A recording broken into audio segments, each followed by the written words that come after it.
Hello friends आज मैं आपके लिए एक ऐसी स्टोरी लाई हूँ जिसका नाम है मेहनत का फल। ये स्टोरी दो दोस्तों की है। तो चलिए हम देखते हैं इस स्टोरी को। दो दोस्त होते हैं, एक का नाम होता है रोहन और एक का नाम होता है सोहन। तो चलिए शुरू करते हैं। रोहन और सोहन दोनों ही बहुत अच्छे मित्र थे। गांव में उनकी दोस्ती को देखकर सभी खुश हो जाते थे। रोहन बहुत आस्तिक था और सोहन बहुत ही परिश्रमी था। उन दोनों ने मिलकर 1 बीघा जमीन खरीद ली। उनका उद्देश्य था खेती करके अमीर होना। सोहन ने कहा, देखो देखो भाई रोहन, अगर हम सही से परिश्रम कर सके तो हमारी फसल बहुत ही अच्छी उगेगी, समझे। रोहन कहता है, अगर ऊपर वाले की इच्छा हुई तो जरूर कर पाएंगे। दोनों ने अपने अपने विचार बताए। सोहन बहुत परिश्रम करने लगा, मिट्टी खोदना, घास साफ करना, बीज डालना, और रोहन सिर्फ अपने लिए आशीर्वाद मांगता रहा। उसने सोचा, इंसान जो कुछ भी करता है न वो सब ऊपर वाला करता है। उसी के कार्य से तो सारे कार्य सफल होते हैं। धीरे धीरे दिन बीतने लगे, महीने बीतने लगे, खेतों में चारों तरफ हरियाली छा गई। सोहन ने कहा, देखो रोहन, कितनी अच्छी फसल खिली है। रोहन ने कहा, हाँ, यह सब तो ऊपर वाले का आशीर्वाद है। मैं तो रोज ऊपर वाले को याद करता हूँ, रोज। सोहन ने कुछ भी नहीं कहा। वह सिर्फ मन लगाकर अपना काम करने लगा और कुछ दिन बाद फसल उग आई। जमीन सुनहरे फसल से भर गई। रोहन और सोहन बहुत खुश हुए। रोहन ने आसमान की तरफ हाथ जोड़कर प्रणाम करके कहा, हे ऊपर वाले, आपके आशीर्वाद से यह सब संभव हुआ। यह सब आपके आशीर्वाद का ही तो फल है। क्यों मित्र, कहा था ना, ऊपर वाले की आशीर्वाद के बिना एक पत्ता भी नहीं हिलता। अब फसल बेचने का समय आ गया। फसल बेचकर बहुत लाभ हुआ, पर अब शुरू हुई समस्या पैसे के बंटवारे को लेकर। रोहन ने कहा, भाई सोहन, ऊपर वाले की इच्छा से ही इतना लाभ हुआ है हमें, क्यों ना अब हम लाभ का बंटवारा कर ले, क्या कहते हो। सोहन ने कहा, देखो भाई, इस जमीन पर बीज बोने से लेकर के फसल काटने तक मैंने परिश्रम किया है, तो परिश्रम का भी तो कुछ मूल्य होना चाहिए। तो फिर लाभ में से ज्यादा हिस्सा मिलना मुझे उचित है। चाहे तुम कुछ भी कहो भाई, लेकिन लाभ का ज्यादा हिस्सा मुझे मिलना चाहिए। रोहन ने कहा, पर हमने जो ऊपर वाले से आशीर्वाद मांगा था, उनके आशीर्वाद के बिना क्या यह फसल होती, बोलो। इसलिए ज्यादा मुझे मिलना चाहिए, समझे तुम। दोनों में धीरे धीरे बहस होने लगी। पहली बार फसल की बात को लेकर दोनों में झगड़ा और विवाद शुरू हो गया। दोनों ही गांव के मुखिया के पास गए। मुखिया जी ने सब कुछ सुनकर कहा, सुनो सुनो, तुम दोनों को मैं एक काम दूंगा। तुम दोनों में से जो इस कठिन कार्य को कर लेगा वही लाभ का ज्यादा हिस्सा पाएगा। बोलो, क्या तुम्हें मेरा यह न्याय मंजूर है? क्या तुम दोनों तैयार हो? दोनों ने एक साथ कहा, हाँ मुखिया जी, हम तैयार हैं। फिर मुखिया जी उन दोनों को 2 बोरियां देकर कहा, इन बोरियों में कंकर मिलाया हुआ चावल है।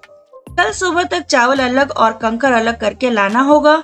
मैं तुम दोनों का काम देखकर विचार करूंगा, ठीक है। रोहन और सोहन दोनों बोरियां उठाकर ले जाते हैं। रोहन बोरी को मंदिर में उठाकर रख देता है। वह मन ही मन सोचता है, हे ऊपर वाले, आपका आशीर्वाद रहा तो जरूर सब कुछ संभव होगा। यह फिर से साबित हो जाएगा। हे प्रभु, हे ऊपर वाले, हे ऊपर वाले। उधर सोहन रात को दिया जलाकर चावल और कंकर अलग करने लगा। रोहन ऊपर वाले के लिए बोरी रखकर सो जाता है।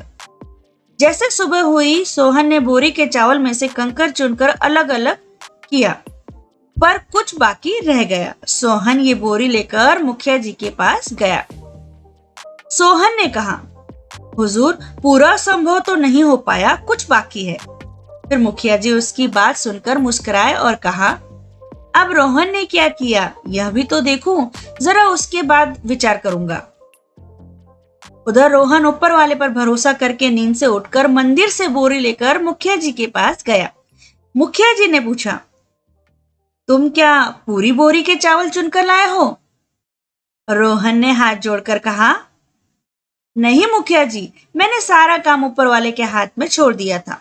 देखिए मुखिया जी, उनका आशीर्वाद मुझे जरूर प्राप्त होगा, देख लीजिएगा। रोहन का उत्तर सुनकर मुखिया जी ने कहा, अच्छा, तो तुमने अपने दोनों हाथों का उपयोग नहीं किया और ऊपर वाले के ऊपर निर्भर रहे, तो फिर मैं देखूं जरा कि तुम्हारे ऊपर वाले ने सही से काम किया है या फिर नहीं किया है। खोलो खोलो, बोरी को खोलो। रोहन ने बोरी खोली, उसमें जैसे कंकर भरे हुए थे ठीक वैसे ही अभी भी है। फिर मुखिया जी ने हंसकर कहा, ऊपर वाले ने सबको 2 हाथ दिए हैं काम करने के लिए। वह उन्हें ही आशीर्वाद देते हैं जो परिश्रम करते हैं, समझे रोहन? इसलिए सोहन के परिश्रम से ही यह फसल हुई है। तुमने कोई परिश्रम नहीं किया है, इसलिए लाभ का ज्यादा हिस्सा सोहन को ही मिलेगा। रोहन सब समझ गया कि उससे क्या भूल हुई है। मुखिया जी ने फिर उससे कहा, रोहन, अगर तुम सोहन के साथ हाथ मिलाकर काम करते तो फिर तुम्हारी फसल और ज्यादा अच्छी होती और ज्यादा उत्पादन कर पाते। उसके बाद रोहन और सोहन अपने जमीन में परिश्रम करने लगे। उस वर्ष और ज्यादा फसल हुई और बहुत ज्यादा लाभ हुआ और फिर कभी भी उन दोनों के बीच बंटवारे को लेकर विवाद नहीं हुआ। दोनों ने हमेशा एक दूसरे का साथ दिया और अधिक मात्रा में मेहनत की। तो दोस्तों, इस स्टोरी से हमें यही सीखने को मिलती है कि हमेशा मीठा फल उसी को मिलता है जो अपने जीवन में मेहनत और लगन से कार्य करता है। अगर हम ऐसा कहेंगे कि हम सिर्फ पलंग पे बेड पे बैठे रहेंगे और भगवान का नाम लेते रहेंगे तो हमें भगवान स्वयं से सब कुछ खाने को दे देगा, पर ऐसा नहीं है। जो मेहनत करता है उसे ही खाने को फल मिलता है। मेहनत करोगे तो आगे बढ़ोगे। अगर दोनों हाथ बांधकर प्रभु का स्मरण करते रहोगे तो इससे तुम्हारे कार्य में सफलता नहीं मिलेगी, पर जब कार्य में सफलता अगर आप चाहते हो तो आपको उस कार्य के प्रति सम्मान रखना होगा और कड़ी मेहनत करनी होगी। तभी आपको अपने जीवन में सफलता मिलेगी और आप हमेशा आगे बढ़ोगे। अन्यथा दोनों हाथ मलते रह जाओगे और समय ऐसे ही निकल जाएगा। तो दोस्तों, खूब मेहनत करो अपने जीवन में, चाहे वो विद्यार्थी हो या कार्यश्रम हो, अपने हर कार्य में वो खूब मेहनत करे, उस कार्य के प्रति सम्मान रखे, लगन रखे, तो सफलता जरूर आपके पास होगी। तो दोस्तों, आज का वीडियो यहीं पे पूरा होता है। फिर से मिलेंगे अगले वीडियो में, तब तक आप सभी को मेरी तरफ से गुड बाय।